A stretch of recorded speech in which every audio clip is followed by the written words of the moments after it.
Okay, so the point I'm going to make is specific, but it requires some really pithy background. So we're going to be running through a lot, and okay, let's go.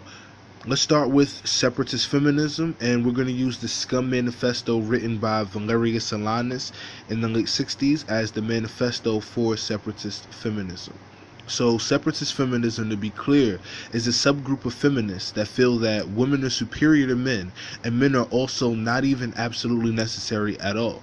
There's an ultra focus on women, and really no love for men, choosing celibacy over even lesbianism in some cases. This is a subgroup of feminists and do not represent all of them. It would be an insult to our collective intelligences to emphasize that clarification. Moving on, separatist feminism is by definition an extreme take on the feminist idea of women benefiting and or being equal in all societies to men, even going so far as to take the stance that women are superior to men. Because of my broader point, let's jump into the Scum Manifesto. It's easy to find, and it's even cheap to purchase. To be clear, this manifesto, the Scum Manifesto, gives men no quarter, saying things like, quote, "The male is a biological accident. The Y male gene is an incomplete X female gene. That is, it has an incomplete set of chromosomes. In other words, the male is an incomplete female, a walking abortion." End quote. There's much more, but I'll add this next quote for posterity. Quote, "The male needs scapegoats onto whom he can project his failings and inadequacies and upon whom he can vent his frustration at not being female." End quote. Let's dive in for a moment before starting with her husband, Mgtow. Briefly, for the record, let me just state that I hope that all of the intellectuals that watch this video go and research a little bit at least. Just read an overview or even the entirety of the Scum Manifesto. I gave you the name of it and the author, and I also do the same for the Mgtow Manifesto.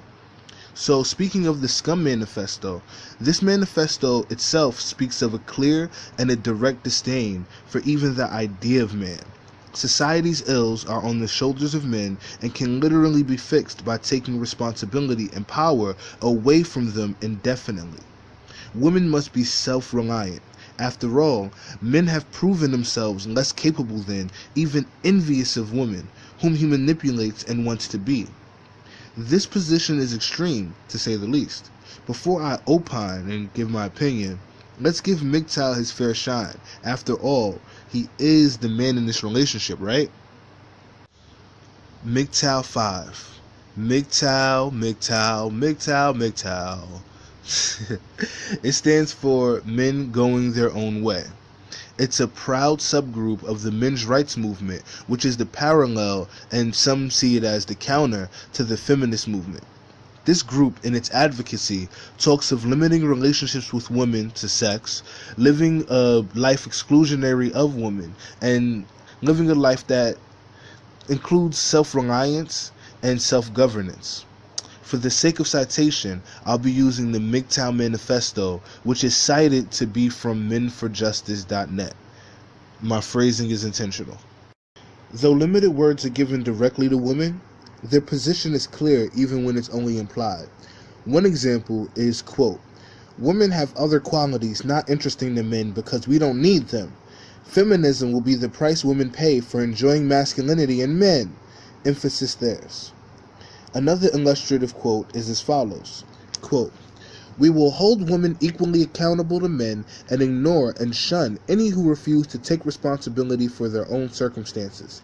Thus, we induce women to take a complementary position with men instead of a competitive position, as is now the case."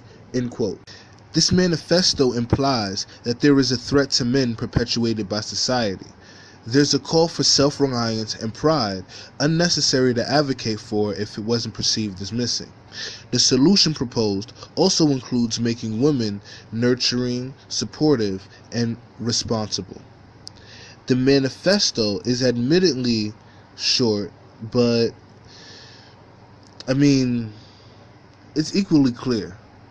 And that's not even me reaching to be politically correct or anything like that, or forcing myself to be neutral. It's kind of short compared to the Scum Manifesto. However, again, it's really equally as clear.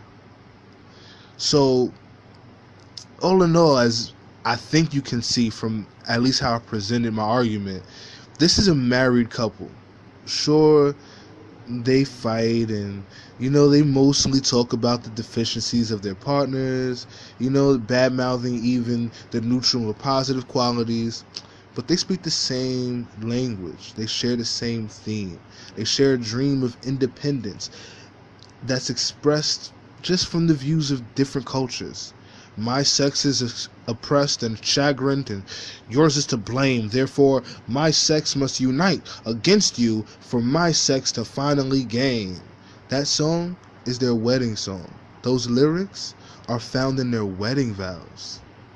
In other words, this is a married couple. I mean, on the surface, separatist feminists are different from men going their own way.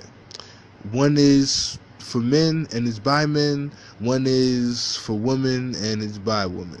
But if you peek under the covers, you immediately see the similarities. If you analyze the similarities that you see that they're functionally the same. It's like rollerblades and roller skates for wheels. You get it?